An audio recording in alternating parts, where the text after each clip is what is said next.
1 João, capítulo 3, versículos de 4, nós lemos: todo aquele que pratica o pecado também transgride a lei, porque o pecado é a transgressão da lei. Sabeis também que ele se manifestou para tirar os pecados, e nele não existe pecado. Todo aquele que permanece nele não vive pecando. Todo aquele que vive pecando não viu nem o conheceu. Filhinhos, não vos deixeis enganar por ninguém. Aquele que pratica a justiça é justo, assim como ele é justo. Aquele que pratica o pecado procede do diabo, porque o diabo vive pecando desde o princípio. Para isso se manifestou o Filho de Deus, para destruir as obras do diabo. Todo aquele que é nascido de Deus não vive na prática do pecado, pois o que permanece nele é a divina semente. Ora, esse não pode viver pecando, porque é nascido de Deus. Nisto são manifestos os filhos de Deus e os filhos do diabo. Todo aquele que não pratica a justiça não procede de Deus, nem aquele que não ama seu irmão. Amém. Amém. Pedimos a Deus mais uma vez, através do teu Santo Espírito, a instrução da tua palavra, em nome de Jesus. Amém. Então, amados irmãos, nós sabemos que João está trabalhando aqui argumentos, e ele vai trabalhar 3 argumentos, né? Aqui nós sabemos que a carta de João, de 1 João, é para refutar o falso ensino, especialmente o ensino gnóstico. O ensino gnóstico. O ensino gnóstico, os gnósticos, eles queriam ensinar aos irmãos coisas que não eram conforme o ensino dos apóstolos, conforme o ensino de Cristo. Então os apóstolos, eles tiveram muito trabalho, eles suaram muito para detectar o falso ensino na igreja e combater o falso ensino. E infelizmente o falso ensino conseguiu sorratear, entrar na igreja mesmo com tanto trabalho. Mas já lhe foi revelado ao apóstolo Paulo que depois que eles morressem, os lobos devorariam o rebanho. E isso aconteceu. De fato, isso aconteceu. Mas nós queremos dizer aos irmãos que há sempre um remanescente de Deus. Sempre houve um remanescente. Deus sempre separou pessoas, Deus sempre separou homens fidedignos à sua palavra, que combatesse, que fossem apologetas, que fossem defensores do Evangelho. Feliz daquele que Deus levanta para ser um defensor do Evangelho, que não se cansa para defender o Evangelho. Porque Deus levantou os apóstolos para defender as boas novas, o Evangelho. Então, irmãos, aquele que recebeu essa missão de Deus, cumpre ser fiel. Feliz daquele que recebeu. Infeliz daqueles que ensinarem a palavra de Deus erroneamente, com interesses. E aqui, irmãos, os gnósticos tinham uma visão dualista de Cristo. Eles pensavam que o Senhor Jesus Cristo, ele não poderia ser um humano. Ele não poderia ter vindo em carne. O verbo da vida, ele não se manifestou em carne porque a carne é essencialmente má. Eles tinham essa dualidade. A carne é essencialmente má e o espírito é essencialmente bom. Então eles entendiam que Cristo não era de carne, era só um espírito. Aí veio o docentistas, que era o parecer. Ele parecia, mas não era. E assim, irmãos, surgiram muitos pensamentos em relação a Cristo nos anos 200 e nos anos a seguir, após o começo da igreja. Surgiram também muitos falsos ensinos, mas para isso Deus levantou os apóstolos para defender o Evangelho. Nós sabemos que o diabo ele sempre vai querer desfazer a obra de Deus. Mas Jesus deixou claro que a igreja sempre será vitoriosa. A prova é que a igreja, o remanescente de Deus, subsiste há 2000 anos. Nenhuma instituição sobrevive há 2 milênios. Nenhuma instituição humana pode sobreviver a tantos séculos. Mas a igreja está de pé. E ela sempre é vitoriosa.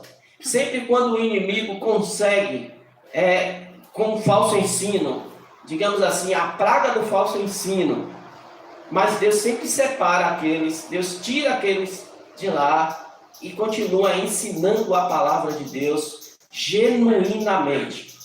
E nós devemos dar valor, valorizar os servos de Deus que defendem o Evangelho do Senhor. Então, João, antes, ele vai trabalhar com os irmãos argumentos que combatem o falso ensino. E ele vai trabalhar no capítulo 3 o argumento moral. Mas antes ele trabalhou que o argumento, a moralidade cristã, a vida social cristã e a doutrina são provas de que nós somos verdadeiramente cristãos. Então, a prova moral, ele vai fazer uma prova moral.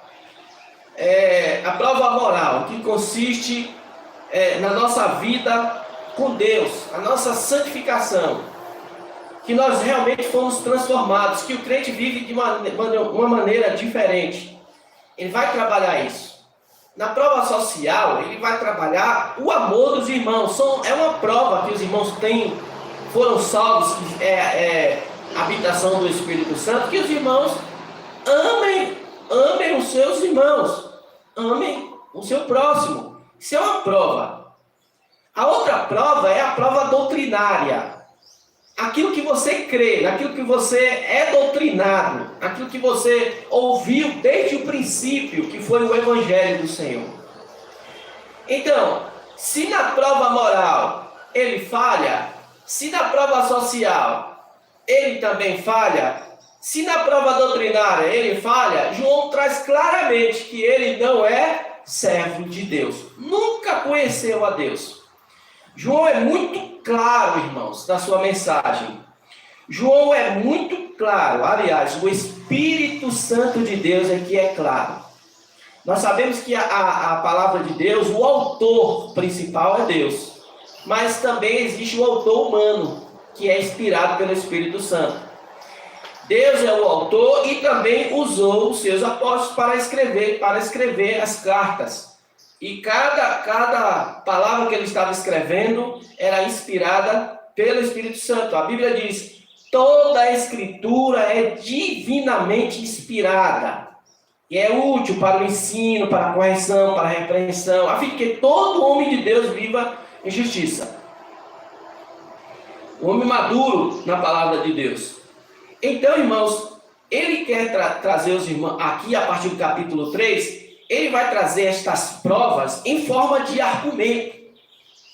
Se no capítulo 1 e 2 ele vai trazer esta prova para provar que nós somos verdadeiramente cristãos, agora não precisa mais, nós somos cristãos. Está provado pelas Escrituras, você passou, na prova, você passou na prova moral, social e doutrinária. Então, ele quer usar estas provas como argumento. Para quê? Para combater o falso ensino. Para combater o falso ensino. E ele vai trazer isso no capítulo 3, trazendo, irmãos, 3 verdades baseadas no grande amor de Deus. Razões para que nós tenhamos uma vida de pureza, uma vida pura. A primeira razão é o grande amor de Deus. O grande amor de Deus. E baseado nesse grande amor de Deus, ele vai trazer 3 verdades. A primeira verdade é que nós temos que olhar, vede esse grande amor. Meditar no grande amor de Deus que que ele derramou por nós.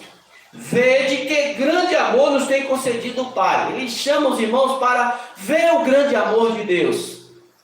E isso nós explicamos na mensagem anterior.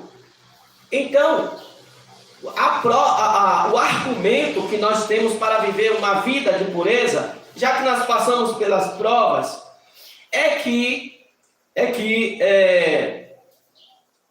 o amor de Deus que foi manifestado em nós, irmãos, o grande amor de Deus, é suficiente para vivermos uma vida pura, para vivermos uma vida de consagração, para vivermos uma vida de santificação. O grande amor de Deus. E ele vai pedir aos irmãos para ver esse grande amor de Deus, que ele também foi manifestado. Ou seja, ele foi mostrado. Ele não foi só dito, ele não foi só anunciado, mas ele foi mostrado. Quando Deus deu o seu próprio Filho, ele mostrou o grande amor de Deus. João chama os irmãos, vejam o grande amor de Deus. Isso é suficiente para vocês buscarem a santificação. Quando nós falamos só por simples fato de estarmos vivos, não é motivo de buscarmos adorar a Deus, não é motivo de buscarmos a Deus pelo simples fato de estarmos vivos, mas ele está chamando os irmãos para observar o grande amor de Deus. E esse amor de Deus ele foi demonstrado através do Senhor Jesus Cristo. Mas, irmãos, ele quer chamar os irmãos para que os irmãos correspondam a esse amor. Um amor correspondido. Um amor que ele se deu a você, ele tirou você das trevas para a sua maravilhosa luz, ele fez de você uma nova criatura, ele te enriqueceu em Cristo Jesus com todas as bênçãos espirituais, a vida eterna, a nossa herança, mas você tem que corresponder a esse amor. O amor de Deus ele tem que ser correspondido. E como nós correspondemos ao amor de Deus? Nós correspondemos ao amor de Deus na forma em que nós nos relacionamos com os nossos irmãos, na forma em como nós buscamos a Deus depois do culto. Depois do culto, como é a nossa vida cristã, não é? Depois, como é a nossa vida de leitura da palavra de Deus, de meditação da palavra de Deus, de oração, etc. Então, uma vida com Deus, uma vida que manifesta que você corresponde a esse amor. Aí eu trouxe exemplo de alguém que, por exemplo, um amigo que lhe demonstra respeito, um amigo que lhe demonstra uma boa amizade, um carinho. Como você corresponde a esse amigo? Você corresponde tratando ele mal ou bem? Você faz o máximo por ele, não é? A gente faz o máximo por ele. Você corresponde. Aí trazemos o exemplo da vida conjugal. Eu trouxe o exemplo da minha esposa e a minha pessoa. Eu digo que amo a minha esposa, mas não demonstro isso. Ela demonstra todo o amor por mim, mas eu não correspondo, eu só trato ela mal. Então, irmãos, isso não é corresponder ao amor. A mesma coisa é Deus. Deus ele não demonstrou todo o amor por nós, nós devemos também corresponder a este amor. O amor deve ser correspondido. Então agora ele vai trabalhar do capítulo 1, do versículo 1 ao versículo 10, o argumento moral. Esse é o argumento moral, irmãos. Consiste na nossa vida, a nossa vida cristã. E nós queremos trabalhar a grande obra de Cristo Jesus. Diante disto, irmãos, nós queremos trazer hoje pela manhã a obra do Senhor Jesus Cristo para restaurar a nossa moralidade, para restaurar a nossa vida moral. O que consiste a nossa vida moral? Como era a nossa moralidade, a nossa vida moral antes de Cristo? E porque a sua grande obra, ela recupera, ela restaura a nossa vida moral. Eu não sei se vocês já ouviram falar de depravação total.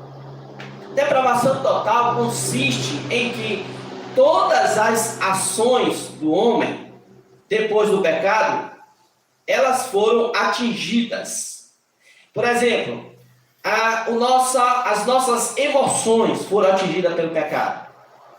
A nossa inteligência foi atingida pelo pecado.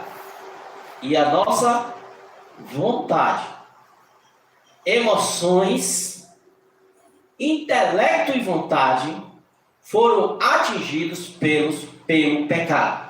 É por isso que o homem é totalmente depravado. Ele já nasce depravado.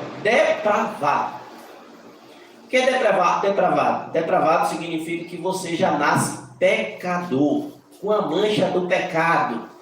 Você não escolhe isso, não. Mas isso não lhe isenta da culpa. Não isenta ninguém da culpa, porque a oportunidade Deus dá desse homem ser restaurado. Então, nós percebemos uma criança que sua emoção, seu intelecto e sua vontade, elas foram atingidas pelo pecado. A criança, você coloca lá um carrinho, e interessante que, não é todas, mas ela não brinca com aquele carrinho. Ela não brinca. Mas se vier outra criança e pega aquele carrinho, pronto, a guerra começou. Terceira Guerra Mundial começou. Como é que ela sabe? Por que ela age assim? Porque ela foi atingida pelo pecado. Ainda que ela não saiba disso. Por que a criança gosta de bater no rosto da mamãe? Tem criança que gosta de bater no rosto da mamãe. Por que isso? Porque ela não pode agir diferente. Tem criança que bate no rosto da mãe. E a mãe tem que dizer o quê? Não. A primeira coisa que a criança ouve é não. Por quê? Por que tem que ouvir não? Não faça isso. Não faça aquilo. Não faça isso. Não faça aquilo. Por causa do pecado. É porque ela já mesmo ela estando inocente, a manifestação do pecado nós vemos claramente na criança. Todos nascemos com a mancha do pecado. É para isso que o Senhor Jesus Cristo se manifestou. João quer trazer isso. A nossa moral foi atingida pelo pecado. A nossa moralidade foi atingida pelo pecado. As nossas emoções foi atingida pelo pecado. A nossa inteligência, nosso intelecto foi atingido pelo pecado. Por que o nosso intelecto foi atingido pelo pecado? Varela, o repórter Varela já dizia: use 10% da cabeça, animal. E cadê os outros 90%? Onde foi parar a irmã Rosa? Ficou lá no Jardim do Éden. Quando Adão pecou, a nossa inteligência ficou lá. E hoje, por mais que a gente se esforce para chegar a 10%, foi atingida pelo pecado. E quando alguém passa disso aí, é considerado um gênio, uma pessoa fora do comum, que até mesmo sobrepuja os professores, atingida pelo pecado. Imagine se não tivesse pecado. Imagine, irmão, se o homem, mesmo atingido pelo pecado, ele consegue construir um avião e passar aí, ir de país a outro, com pouca inteligência. Imagine com 100% da inteligência. Essa inteligência ela é recuperada na nossa ressurreição, na manifestação do Senhor Jesus Cristo. Então, o Senhor Jesus Cristo se manifestou para restaurar a nossa moralidade. É por isso que João vai usar o argumento da moralidade, da nossa moral. Trabalhando isso, ele vai dizer que, em primeiro lugar, primeiro, irmãos, que Cristo, ele se manifestou para destruir, versículo 5, ele se manifestou para tirar os pecados. Ele se manifestou. O perdão de Cristo restaura a nossa moralidade. Primeiro, o perdão de Cristo A obra de Cristo é para restaurar a nossa moralidade. Ela não foi atingida? Nós nascemos com a mancha do pecado? Cristo se manifestou para restaurar isso. Que coisa maravilhosa. Em relação à nossa moralidade, versículo 5. Sabeis também, versículo 5, acompanhe comigo. Sabeis também que ele se manifestou para tirar os pecados. Quando João está falando que Cristo se manifestou para tirar os pecados, ele está falando da expiação de Cristo. O que é a expiação, irmãos? No Velho Testamento, em Levítico capítulo 4, na época da lei, era para o ser humano obter perdão dos pecados. Deus estabeleceu que o homem, através do sacrifício de um animal limpo, de um animal puro, sem defeito, sem manchas, fosse sacrificado e o sangue fosse derramado. E aquele animal ali representava Cristo. Aquilo ali era uma sombra daquilo que viria. Então, aquele animal ali fazia a expiação do pecado do povo. E Deus perdoava o pecado do povo através do sacrifício daquele animal. Se você quiser conferir, em Levítico capítulo 4, a partir do 13. O terceiro livro da Bíblia. Então, irmãos, quando João está dizendo que Cristo se manifestou para tirar os pecados, para os irmãos que leram a sua carta, eles entenderam perfeitamente. Eles estavam acostumados no santuário trazer anualmente o seu sacrifício para fazer a expiação do pecado. Quando Cristo se manifestou, ele expiou por nós para perdoar os nossos pecados. Cristo, ele fez a expiação por nós. De maneira que aquele que está em Cristo, todos os seus pecados são perdoados. Ele não nasceu com pecado? Eu não nasci no pecado?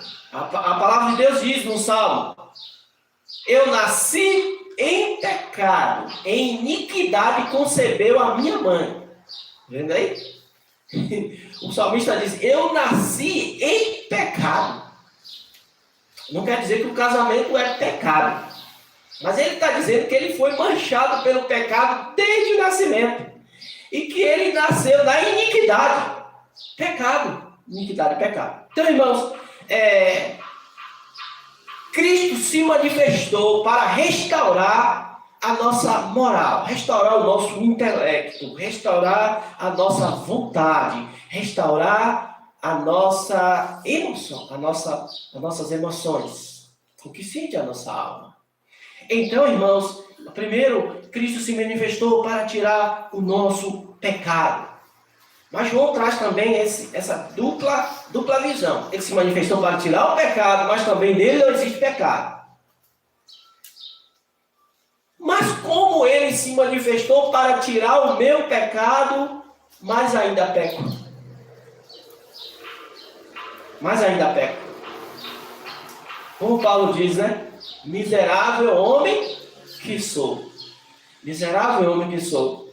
É porque, irmãos, ele nos arrancou do domínio do pecado. O pecado não nos domina mais. Nós podemos vencê-lo. E quando ele perdoou o nosso pecado, ele quer dizer que o nosso pecado, lá quando nós nascemos manchados pelo pecado, o pecado não tem poder mais de condenar. Nós não seremos mais condenados por causa do pecado. Porque Isaías diz que ele levou sobre si os nossos pecados. Ele foi ferido por causa das nossas transgressões. O castigo que ia ser lançado sobre nós, Isaías 53 diz: o castigo que nos traz a paz, o castigo para nos conduzir, para nos trazer paz de novo com Deus, estava sobre ele. O castigo que nos traz a paz estava sobre ele. Ou seja, foi lançado sobre ele o seu pecado original. Foi posto na conta dele. Ele tirou o seu pecado de ser condenado. Por isso Paulo escreve em Romanos 8, 31, se não me engano.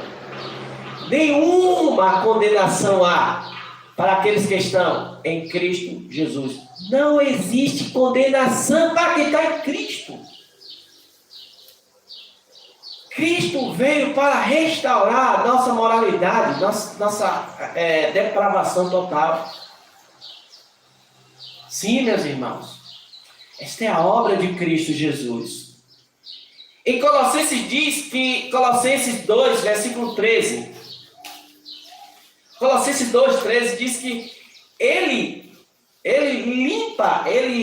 perdoou, encravou os nossos pecados, o nosso escrito de dívida que constava e que era prejudicial para nós, foi cravado na cruz.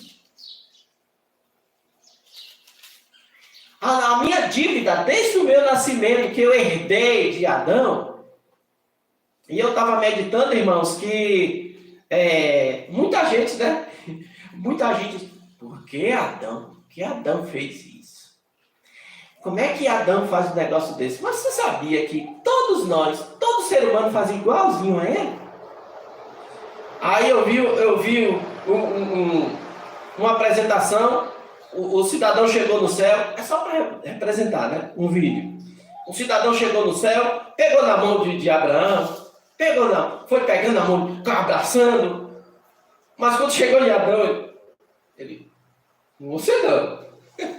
Chegou em Eva, ele nem pegou na mão de Eva. Que é isso, irmão? Irmãos, isso aí é só para mostrar a repugnação por Adão. Sabia que Adão nos representa?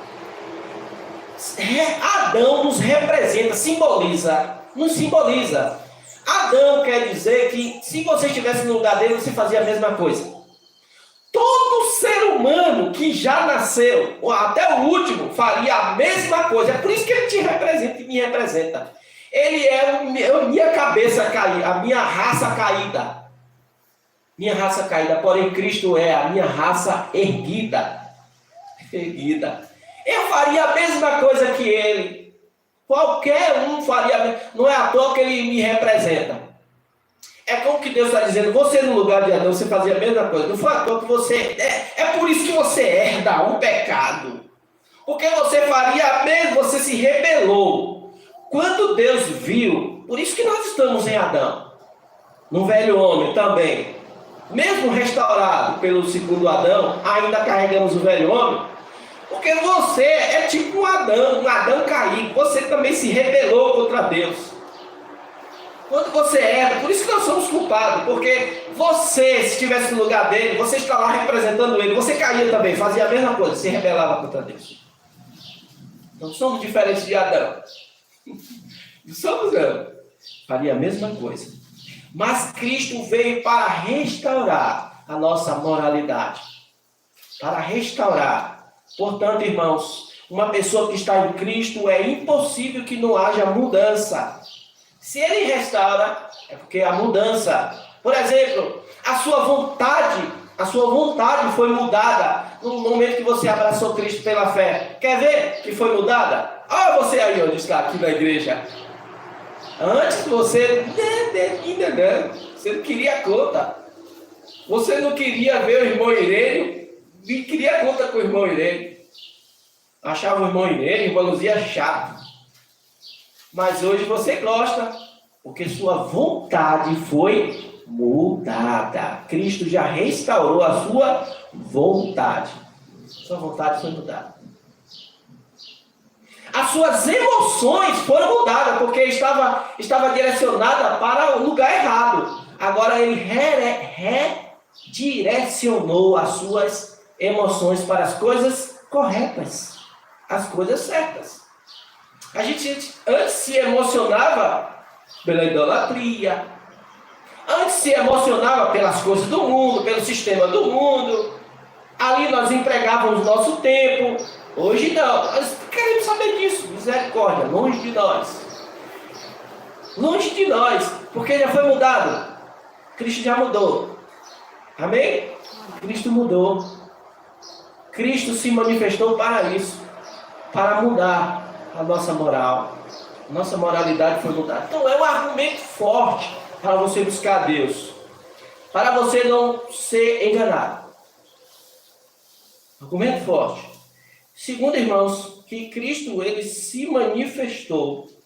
Ele se manifestou para destruir as obras do diabo. Vejamos o versículo 8. Versículo 8. Aquele que pratica o pecado procede do diabo, porque o diabo vive pecando desde o princípio. Para isto se manifestou o Filho de Deus, para destruir as obras do diabo. Então Cristo, a obra de Cristo, para que Cristo se manifestou? Cristo se manifestou para quê? Para também destruir as obras do diabo. Sabemos, irmãos, que a obra do diabo é prender as pessoas. Prender como? Prender na falsa religião, prender na religiosidade, né? As pessoas acharem que estão diante de uma imagem, que estão adorando a Deus, e não estão, por trás daquilo ali é o que não presta, mas a pessoa não consegue sair. As pessoas não conseguem sair do pecado, porque elas estão presas. Cristo veio para quebrar isso aí. Cristo veio para tirar você de lá. Colossenses 1,13 diz que Ele nos tirou das trevas para a sua maravilhosa luz, para o reino do Filho do seu amor. Então você conseguiu sair da prisão da morte. Por exemplo, quando nós aceitamos a Cristo, nós ressuscitamos espiritualmente porque estávamos mortos espiritualmente. Estávamos mortos espiritualmente. Quando aceitamos a Cristo, nós agora vamos ressuscitar na volta de Cristo. Na volta de Cristo, pela ressurreição. Quando nós aceitamos a Cristo, Ele nos ressuscitou da morte eterna. Quebrou as ataduras do diabo, irmãos, que prendia as pessoas. Agora, irmãos, através de Cristo Jesus, a pessoa pode ser livre das drogas, ser livre de tudo quanto é ruim. Tudo quanto é ruim. Quantas pessoas, irmãos, foram transformadas pelo poder de Cristo Jesus? Pela manifestação de Cristo Jesus que prendia aquela pessoa ali, aquela pessoa era perversa, aquela pessoa fazia malignidade, outras eram presas nas drogas, outras eram presas no vício do álcool, outros eram presos e Cristo libertou. Outros eram presos, não tinha vício, nunca matou ninguém, mas era idólatra. E Cristo libertou. Então, irmãos, Cristo veio também, ele se manifestou para destruir as obras do diabo. Então, irmãos, diante disso, irmãos, nós queremos passar rapidamente para os irmãos, e também nós sabemos que o pecado, através do pecado, ele prende as pessoas, porque o pecado é que nos trouxe a morte, Então Cristo, através de Cristo Jesus, o crente, o cristão, o Filho de Deus é liberto. Está liberto. Ele está livre da prisão do inimigo. Cristo veio para desfazer. E graças a Deus que ele desfez as obras do diabo na sua vida, na minha vida para a glória de Deus. Eu estou vivo por causa da misericórdia de Deus. Mas o diabo já tinha feito a sua obra na minha vida para me prender, mas Cristo me libertou. Amém. Se eu estivesse no mundo, eu nem sei se estaria vivo. Mas eu estou aqui para a glória de Deus, para servir ao nosso Deus. Mas nós queremos perceber, irmãos, a malignidade do pecado. Quão maligno é o pecado. Para que nós percebamos que a obra de Cristo é importante em nós. A malignidade. Primeiro, nós queremos entender a essência do pecado. Ele vai falar da essência do pecado. Está no versículo 4. Ele diz: todo aquele que pratica o pecado também transgride a lei. Porque o pecado é a transgressão da lei. Então, se alguém lhe perguntar o que é o pecado? O que é pecado? Pecado é rebelião. Significa rebelar-se contra Deus. Alguém diz que pecado é errar o alvo. Mas eu acho fraco. É hackear alvo. Pecado é uma rebelião. Pecado é viver sem lei. Olha aqui, é a transgressão. É viver sem lei. É não atentar para a lei de Deus. Você já viu aquela música que o inimigo inspirou Raul Seixas? Eu não sou doido para tirar um manto de herói. Ali é sublinhar. Eu não sou louco para tirar um manto de herói.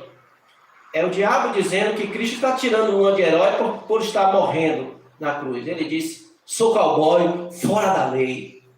O que é o pecado? É viver fora da lei. É viver fora da lei.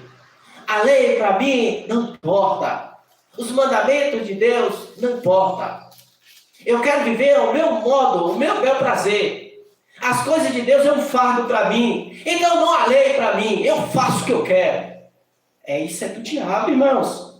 Isso é do diabo. Ele inspirou o cantor para escrever isso. Sou cowboy fora da lei. Ele é cowboy fora da lei, mas eu prefiro viver na lei. Obediência a Deus. Pecado é desobediência a Deus. Pecado é transgressão da lei. Pecado é rebelião a Deus. Toda vez que nós pecamos, nós estamos nos rebelando contra Deus. Então, irmãos, se a malignidade do pecado é tão grande, isso nos leva a uma reflexão. Não vou pecar, porque o pecado desagrada a Deus. E toda vez que estamos pecando, nós estamos obedecendo a Deus ou ao diabo? É ao diabo. João é claro. Os irmãos têm medo de falar, né? Mas qual é que a Bíblia falando? Falou? Não tenha medo não. Não tenha medo não. Você é filho de Deus, você pode falar. Aqui João falando. Irmãos, a malignidade do pecado. Primeiro a gente tem que entender a essência do pecado, viu? Para nós buscarmos a santificação. Cristo, ele se manifestou. Nós agora sabemos a malignidade do pecado, que é a transgressão da lei, que é transgredir contra Deus. Mas nós queremos também, irmãos, saber que a origem do pecado. Muitos teólogos dizem que foi Deus que criou o pecado. É verdade? É verdade. Deus criou o pecado. Também tem teólogo que diz que Deus que criou o pecado. Não, Deus que criou o pecado. Lá em Isaías diz assim, ó, eu crio o mal. Ó, foi ele, o mal. Mas tem dois tipos de mal. Tem o mal, não é, irmã Cláudia? Tem o mal que é escrito com U e tem o mal que é escrito com L. O mal que é escrito com U, por exemplo, alguém diz assim, olha, fulano é uma pessoa mal. É uma pessoa que não sabe, só faz o mal, né? Prejudica as pessoas, aí diz, você é mal. Mas alguém está passando mal, está passando por alguma dor e você diz, fulano está passando mal. Então é diferente, né? É diferente. Olha, alguém foi para o hospital porque estava passando mal. Ele é uma pessoa mal ou porque ele está doente? Deus criou o mal punitivo, não é o mal moral. Não é o mal moral, mas o mal punitivo. O que é o mal punitivo? É a consequência do pecado. Por exemplo, a consequência do pecado. Por que nós adoecemos? Adoecemos por causa do pecado. Então é consequência do pecado. A doença vem por causa do pecado.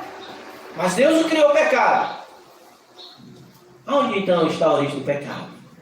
Quem foi que deu essa origem? A origem do pecado. A origem do pecado está no versículo 3:8.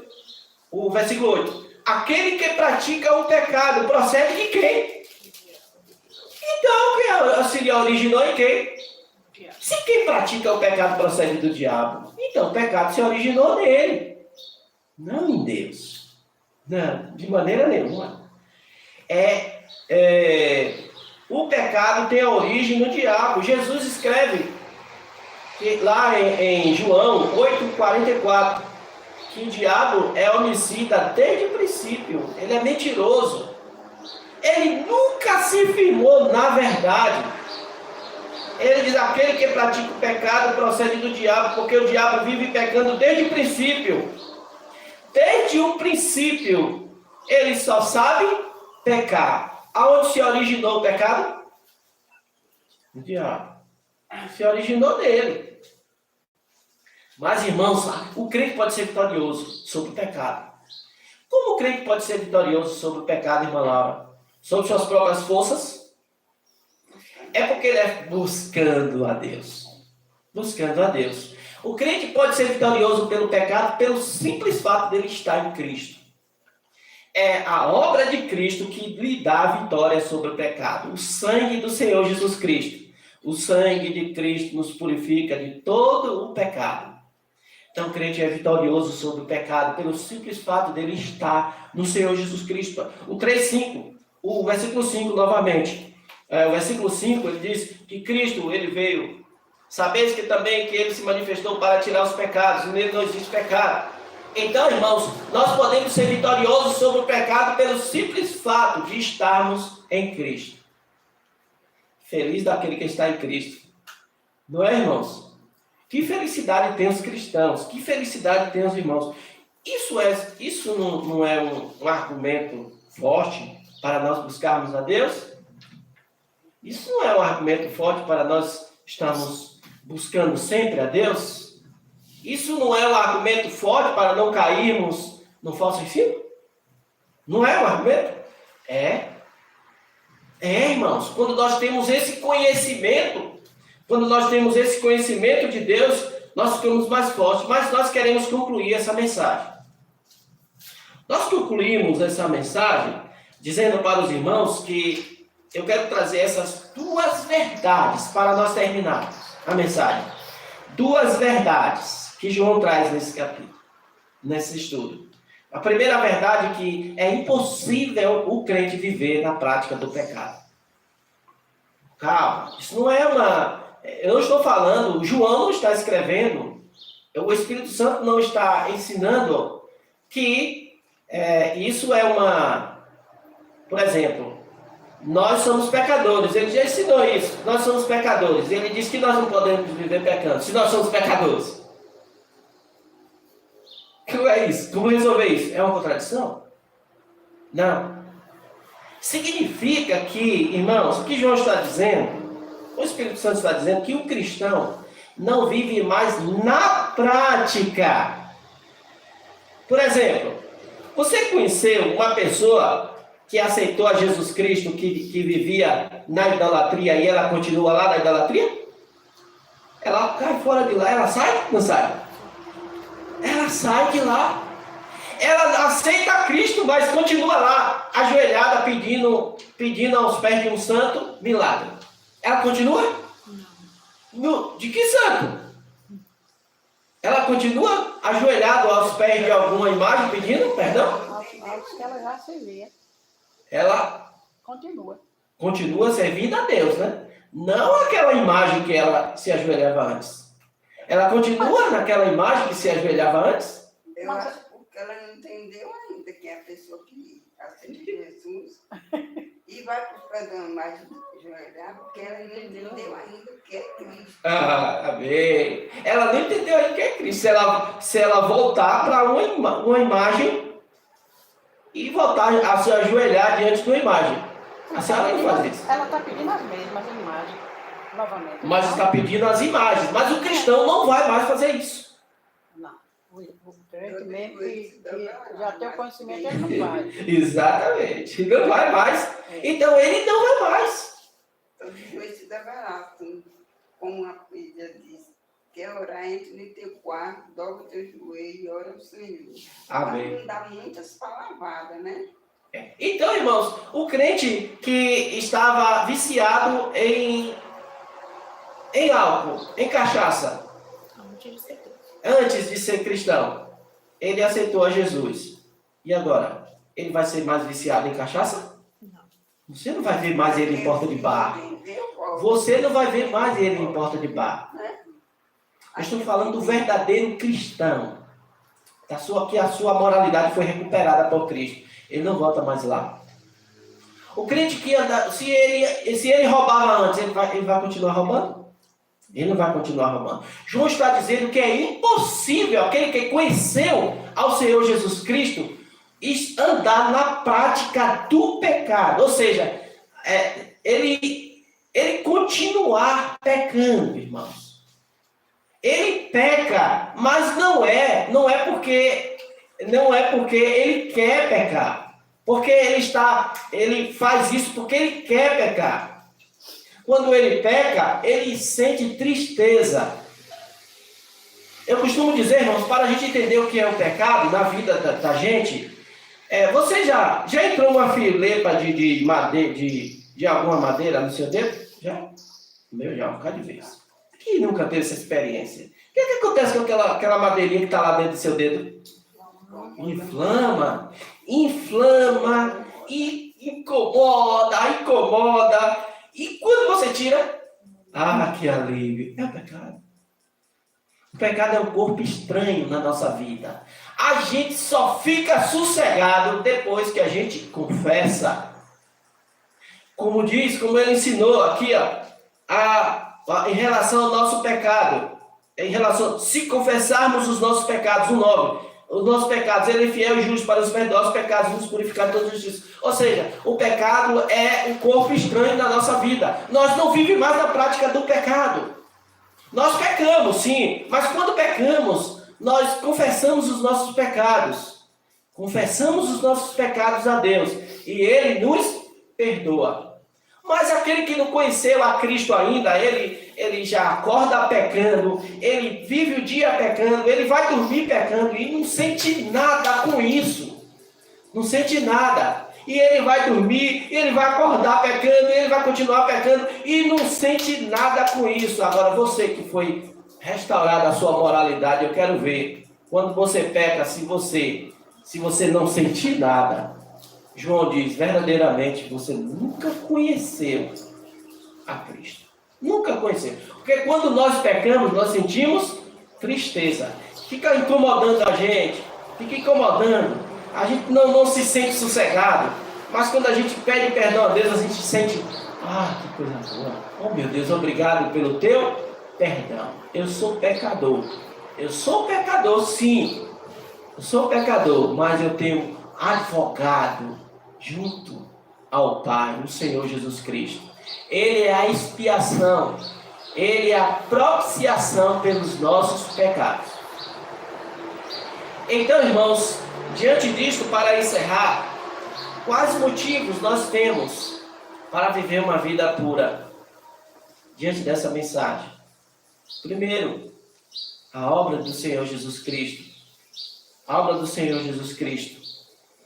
Ele limpou os nossos pecados, perdoou os nossos pecados. Ele destruiu, nós somos vitoriosos juntamente com Ele, porque Ele destruiu as obras do diabo.